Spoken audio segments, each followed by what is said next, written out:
Selamat datang Ketua DPRD Provinsi Sulawesi Tengah, Ibu Dr. Haja Nilamsari Lawira, SPMP.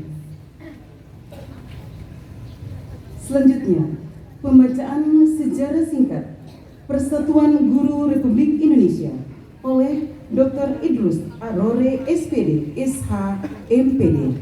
Disilakan.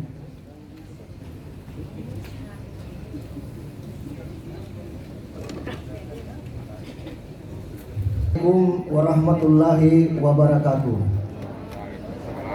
Selamat pagi, salam sejahtera untuk kita semua. Izinkanlah saya untuk membacakan sejarah singkat Persatuan Guru Republik Indonesia. Seperti ini sesungguhnya menunjukkan adanya historitas kita, karena dengan begitu kita akan terhindar dari apa yang disebut dengan lupa sejarah. Jas merah, jangan sekali-sekali meninggalkan sejarah. Oleh karena jika seseorang atau suatu bangsa dengan sengaja melupakan masa lalu yang di dalamnya ada rentetan peristiwa bersejarah, maka ia akan selamanya tidak akan pernah menjadi dewasa. Fakta sejarah menunjukkan bahwa guru-guru Indonesia sejak zaman Hindia Belanda, yakni ketika kolonialisme masih mencengkram kuat bumi yang masih bernama Nusantara ini, sesungguhnya pada sanubari guru-guru Indonesia telah memiliki jiwa dan semangat kebangsaan yang tinggi. Hal ini dapat dibuktikan pada tahun 1912 berdiri organisasi Persatuan Guru Hindia Belanda atau PGHB. PGBH ini menjadi rumah bagi guru bantu, guru desa, kepala sekolah, dan penilik sekolah ketika itu untuk bersama-sama memperjuangkan pendidikan dan pengajaran yang lebih baik di Hindia Belanda. Pada tahun-tahun berikut, di samping PGHB, berkembang pula organisasi guru lain seperti Persatuan Guru Bantu, Perserikatan Guru Desa, Persatuan Guru Ambah School, Perserikatan Normal School, Ogere Quick School Bond, Christelike Onderwijs Vereniging van Moederlerkrachten, dan Nederlands in this Onderwijsgenootschap. Belanda. Pada tahun 1932, PGHB bertransformasi menjadi Persatuan Guru Indonesia atau PGI. Tentu saja kata Indonesia pada organisasi PGI ini sangat tabu dan tidak disukai pemerintah kolonial Belanda. Dan benar saja, ternyata kehadiran PGI berdampak positif, antara lain.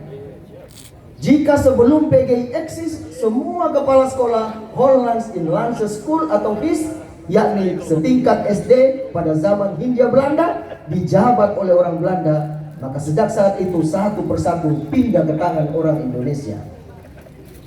Pada zaman pendudukan Jepang, semua organisasi dipaksa tiarap dari berbagai aktivitas keorganisasian. Terlebih lagi, yang oleh pemerintah fasis Jepang dinilai berpotensi menjadi kekuatan yang akan mengganggu pemerintahan militer Jepang. Oleh karena itu, organisasi-organisasi beratribut guru pun tidak banyak melakukan aktivitas.